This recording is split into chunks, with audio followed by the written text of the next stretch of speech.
प्राचीन काल की बात है। एक महान राजा थे, उपरिचर वसु। वे धर्मात्मा और तपस्वी थे। एक दिन वे अपनी पत्नी से दूर वन में तप कर रहे थे। तभी उनके मन में पत्नी की स्मृति और प्रेम जगा। उनके वीर्य का उत्सर्जन हुआ और उन्होंने उसे एक पंख वाले पक्षी के माध्यम से अपनी रानी के पास भिजवाया। रास्ते में वह वीर्य नदी में गिर गया। उस समय नदी में एक मत्स्य कन्या, जो एक अप्सरा की पुनर्जन्मित रूप थी, जल में स्नान कर रही थी। वह वीर्य उसके गर्भ में चला गया और इस प्रकार एक कन्या का जन्म हुआ, जिसका नाम पड़ा मत्स्यगंधा, क्योंकि उसके शरीर से मछली जैसी गंध आती थी। इस बालिका को एक निषाद मछुआरे ने पाला।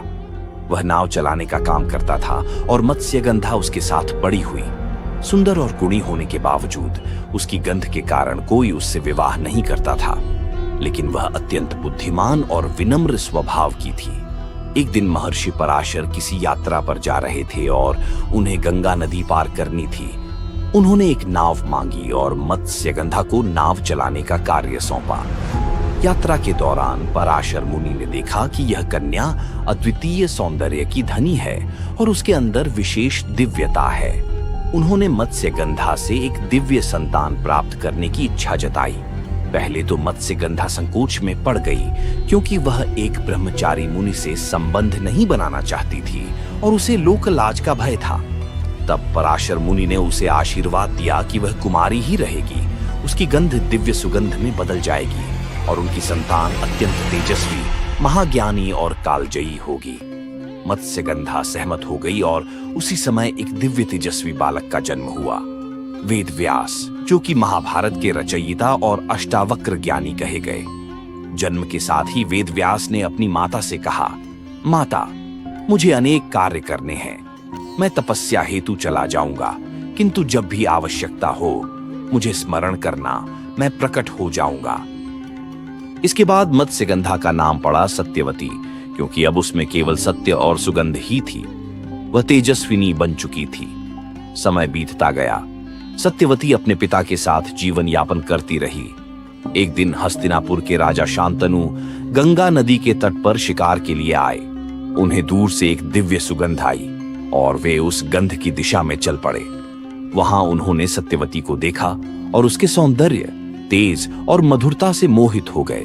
राजा शांतनु ने निषाद राज से सत्यवती का हाथ मांगा। निषाद राज ने कहा, राजन, मेरी कन्या तो आपसे विवाह के लिए सहर्ष तैयार है, पर मेरी एक शर्त है। उसके संतान ही हस्तिनापुर के उत्तराधिकारी होंगे। राजा शांतनु ये सुनकर विचलित हो गए। उनके पहले से एक पुत्र था, देवव्रत, जो गंगा और शांतनु के पुत्र थे और अत्यंत पराक्रमी, ज्ञानी और धर्मनिष्ठ। वे शांतनु की आशा थे, इसलिए शांतनु दुखी होकर लौट आए। देवव्रत ने पिता के दुख का कारण जाना और निषाद राज के पास जाकर प्रतिज्ञा की, मैं आजीवन ब्रह्मचारी रहूंगा और सिंहासन पर कभी अधिकार नहीं जताऊंगा। ये सुनकर देवताओं तक चकित रह गए। आकाशवाणी हुई, देवव्रत, तुम्हारी यह प्रतिज्ञा अतुलनीय है। आज से तुम भीष्म कहलाओगे। इस भीष्म प्रतिज्ञा के कारण निषाद राज सहमत हुए और सत्यवती का विवाह शांतनु से हो गया। शांतनु और सत्यवती के दो पुत्र हुए, चित्रांगद और विचित्रवीर्य। जब चित्रांगद युवा हुआ, उसे हस्तिनापुर का राजा बनाया गया।